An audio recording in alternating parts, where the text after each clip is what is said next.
గ్రామీణ ప్రాంతాలలో పెరటికోళ్ల పెంపకం వలన రైతులకు అదనపు ఆదాయం లభిస్తుంది. లోగడ నాటుకోళ్లకు బదులు అభివృద్ధి పరిచిన రాజశ్రీ కోళ్ల ద్వారా అధిక గుడ్లు, మాంసం ఉత్పత్తులను పొందవచ్చు. ఇప్పుడు ఆ వివరాలు చూద్దాం. వ్యవసాయ అనుబంధ రంగంలో ముఖ్యమైనది కోళ్ల పెంపకం. గ్రామీణ ప్రాంతాల్లో అదనపు ఆదాయం కోసం పెరటి కోళ్లను పెంచడం జరుగుతోంది. అయితే నాటుకోళ్లను పెంచడం ద్వారా తక్కువ గుడ్లు, మాంసం ఉత్పత్తులు లభిస్తాయి.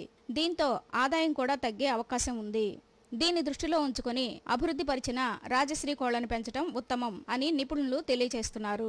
ఈ కోళ్ల పెంపకంలో ఎటువంటి జాగ్రత్తలు పాటించాలనే విషయాలపై సూచనలు అందిస్తున్నారు గరికపాడులోని డాక్టర్ కెఎల్ రావు కృషి విజ్ఞాన కేంద్రం పశువైద్య విస్తరణ శాస్త్రవేత్త డాక్టర్ కె విజయప్రకాష్. ఈరోజు మనం పెరటి కోళ్ల గురించి తెలుసుకుందామండి. మనం గ్రామాల్లో గ్రామీణ వాతావరణంలో చూసినట్లయితే పెరటి కోళ్ళు మనం చూస్తూ ఉంటాం. మనం ఇప్పుడు చూస్తున్నది ఇక్కడ వెనక భాగంలో అభివృద్ధి పరిచిన పెరటి కోళ్ళని రాజశ్రీ కోళ్ళు అంటారు. ఈ పశువైద్య విశ్వవిద్యాలయం తిరుపతి వాళ్ళు డెవలప్ చేశారండి ఈ వెరైటీని. ఈ పెరటి కోళ్ళ కంటే గ్రామీణ వాతావరణంలో ఈ పెరటి కోళ్ళు పెంచుకోవడం వల్ల, ఈ అభివృద్ధి పరిచిన పెరటి కోళ్ళు పెంచుకోవడం వల్ల మన గుడ్ల ఉత్పత్తి ఎక్కువగా ఉంటుంది మరియు మాంసం ఉత్పత్తి ఎక్కువగా వస్తుందండి.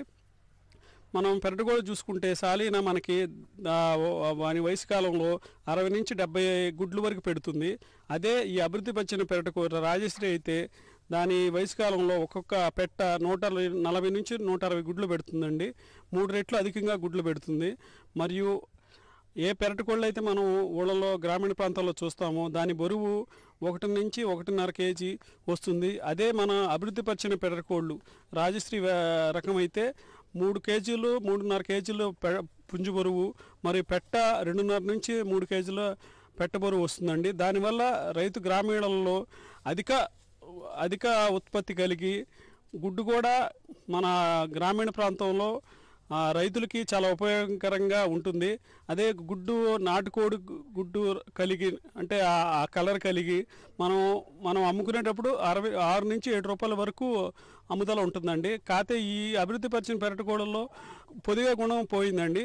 దానివల్ల పొదిగ గుణం పోవటం వల్ల ఈ గుడ్లు మనం నాటుకోడి కింద మనం పొదిగేసుకున్నట్టయితే అదే రకం రాజశ్రీ రకాన్ని మనం అభివృద్ధి చెందుకోవచ్చు.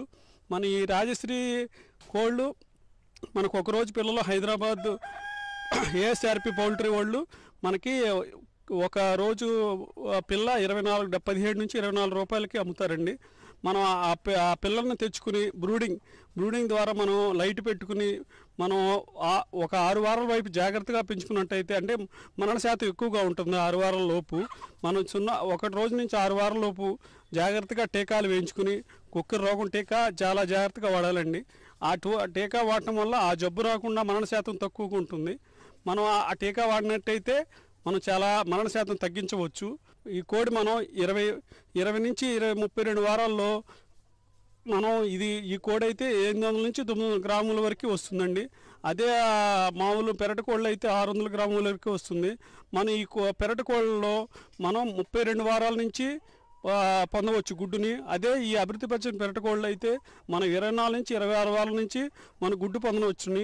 దాని ద్వారా మనకు 3 రెట్లు ఎక్కువ గుడ్డు ఉత్పత్తి అవుతుందండి. ఈ పెరటి కోళ్ళలోనే రకరకాలు ఉన్నాయండి. గిరిరాజా అని బెంగళూరు వాళ్ళు డెవలప్ చేశారు.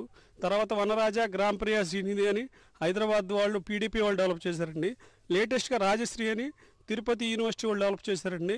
ఇదైతే సమాన బరువు కలిగి సామర్థ్యం కలిగి కాళ్ళు బరువుగా ఉండటం వల్ల కుక్కలకి అంటే ఎక్కువగా ఈ అభివృద్ధి పరిచిన కోళ్ళల్లో వనరాజాలో కుక్కల బెడద ఎక్కువ అండి. ఇది రాజశ్రీ అనే రకం అధిగమించిందండి. కుక్కలకి అంత ఈజీగా ప్రిడేటర్షిప్ ఉండదండి. ఈ అభివృద్ధి పరిచిన పెరటి కోళ్ళు గ్రామీణ వాతావరణంలో పెంచుకున్నట్లయితే రైతులు అధిక ఆదాయాన్ని పొందవచ్చని